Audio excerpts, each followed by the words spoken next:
Pumuno ni Dean Calleja, kasama na rin si Benjo Bernabe at pati mga mayor staff at napakaraming volunteers na tumutulong dito sa bawat barangay na nabahaan. Kaya ang mga DSWD staff at mga mayor staff, bumababa po sila para mabigyan ho ng relief goods yung mga talagang naapektuhan. Dito tayo sa ilang barangay, 4 o 5 barangay ang pupuntahan natin. Ngayon po ay nasa San Isidro tayo sa Silverio Compound.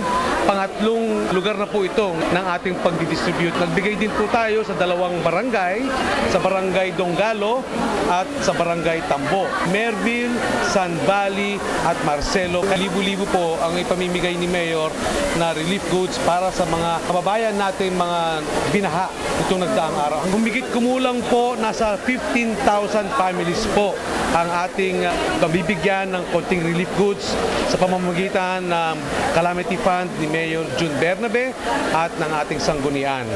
Of course, ang nagtatrabaho dito ay ang DSWD Parañaque. Sabado at Linggo ho, namimigay na po tayo sa mga tunay na nangangailangan. Makailan lang ay nanggaling sa Amerika para tumingin at bumili ng ating dredging machine kasi lahat ito ay dulot ng mga basura at mga creeks natin na nagbabara na. Si Mayor ay kabibili lang ng isang spider para lalong madraga ang ating ilog para maiwasan na po ang baha. Kami po dito sa Parañaque ay nagpapasalamat kay Mayor at palagi niya nasa isipan ng kanyang mga kababayan. Bawas-bawasan na po natin ang pagtapon ng basura sa ating creeks, estero at ilog. Iyan po ang nagdudulot ng baha. Maraming salamat po, lalo na kay Mayor Bernabe. Kahit papano, meron kami mga gayong relief na nakukuha galing sa kanya.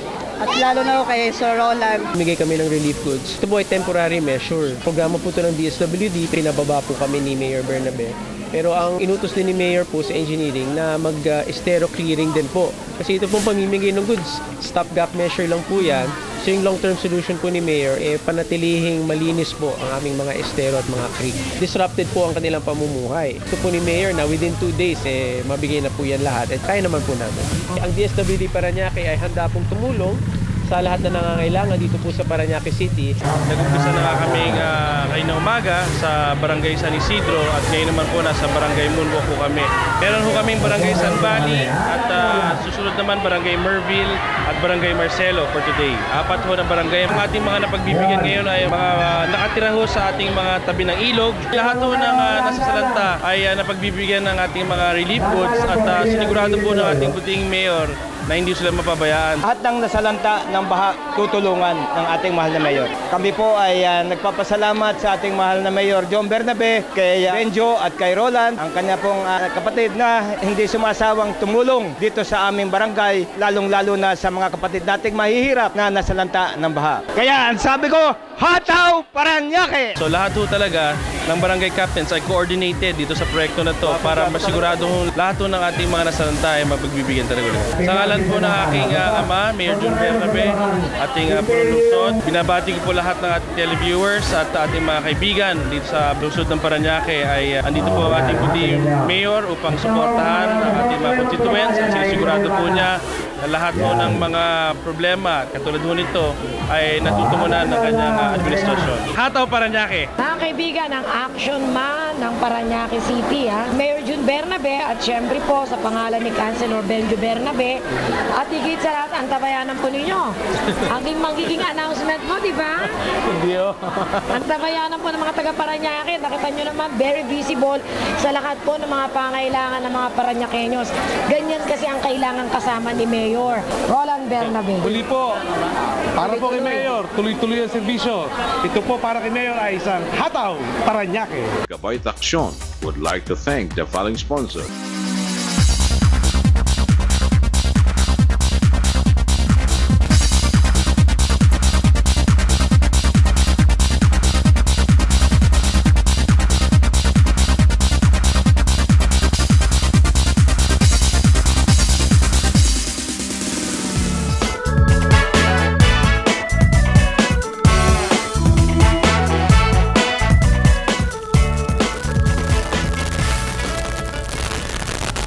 Kanilang programang kalusugan nandito Mayor Armando Dumantay. Meron kaming sariling municipal hospital. Yung dalawang ambulansya galing sa Amerika, yung pangatlo, madam, na ambulansya, nakuha namin sa PCSO, bagong L300 sa pamamagitan ni Pangulong Gloria Macapagal Arroyo. Katunayan po, madam, nagbigay na naman yung mga kababayan natin sa Malasiki, galing sa Amerika, na cashier's check, nagkakahalaga ng $2,745.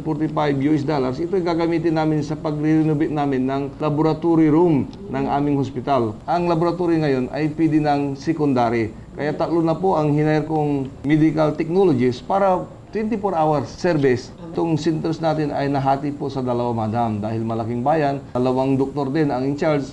May mga nurses din tayo at mga midwives at saka yung mga BSW po ang tumutulong sa pagmamintina ng ating kalusugan sa bayang Malasiki. Allocate kami ng umabot ng milyon dyan sa pondo ng gamot dahil ito rin ay isang 10-point agenda ng aming administrasyon. Tunayan, nagbigay na rin ng PhilHealth card ang ating kagalang-galang na Gobernador Amado Espino nang umabot na 6,069. Kahit wala pang dumarating dito sa Malasiki na victim o kaya apektado, ay bago lumabas, dumating sa Pilipinas, I have already ordered my PNP chief to make checkpoints to all entries and going out of those hags, including our municipal agriculturists. Inaasahan ko na lahat ng mga naanyayaang pupuntang BSW ay darating, baka pa susubra pa dahil gusto nilang sumuporta sa ating pamahalaan.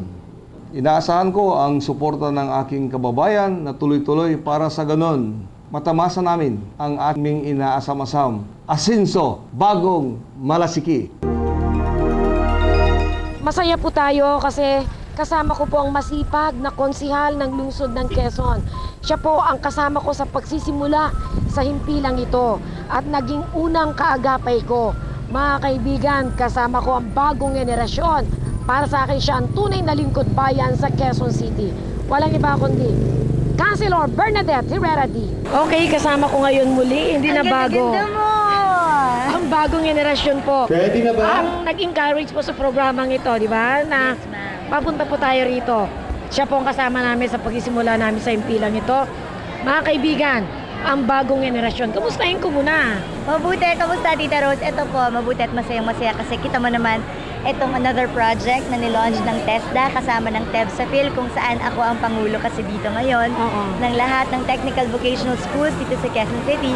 At ngayon meron tayong skills competition dahil syempre kailangan lagi nating hihimukin ng ating mga schools to give quality technical vocational education. Makikita natin kung sino ang mga schools na magagaling talaga. Financial resources kasi came from my office at saka sa office si Congresswoman Nanette Castelo Daza in partnership with TESDA. This is bartending, wine mixing. Doon naman may computer hardware servicing, tapos merong mechatronics, tapos merong massage, pagalingan sa massage, tapos merong flower arrangement, may table skirting, may napkin folding, merong makeup, may hair, may automotive sa labas, building and wiring, at carpentry at iba't iba pa. Pero pang barista, magalingan gumawa ng kape. Sa ating mga kabataan, marami pa tayong available na Pangulong Gloria Scholarships. Imbitahan nyo lang ang bagong henerasyon sa inyong mga barangay. Tumawag lang kayo sa aming tanggapan 413-BHFI o kaya 413-2434 para nang sa ganoon mag-request kayo ng training sa inyong mga barangay. Pwede naming ibaba ang training sa inyo. Basta tayo po ay nagtatrabaho, nag-iikot. Naniniwala po ako. God will lead the way. We have more than 20,000 scholarships dahil yan sa tulong ng ating Director General na si Boboy Sihuko at of course ang ating Pangulong Gloria. Kasama ang TESDA Quezon City na pinangunahan ni Mitzi Tangonan at syempre ang bagong henerasyon. Mga kaibigan, minsan natin muli nakasama Councilor Bernadette Herrera D. Ang sabi nga natin, hindi naman natitigil sa kanilang serbisyo, tuloy-tuloy po. Lalo na ngayon, marami na naman nakinabang ng mga kabataan. Basta tayo po gumagawa ng proyektong panghabang buhay at hindi pang isang araw lamang. Maraming salamat. Sana mga kaibigan, kayo amin na paglingkuran at layunin ng programang ito, kayo makinabang sa bawat programa, proyekto ng ating mga lingkod bayan na binababa para sa ating mga kababayan. Sa ngalan po ng bumubuo ng programang ito, next week, meron po tayong Sulong Marilao. Kasama ko rin ang aking action mayor sa Sulong Marilao, walang papalat, Mayor Piting Guillermo. So maraming salamat. Mabuhay tayong lahat. Mabuhay ang sambayan ng Pilipino. Maraming salamat sa lungsod ng Pasay, kay Action Man, Vice Mayor Greg Alcera, at syempre kay Mayor Piwi Trinidad. Ito po, si Rose Langon, ang inyong kagabay at ka-aksyon.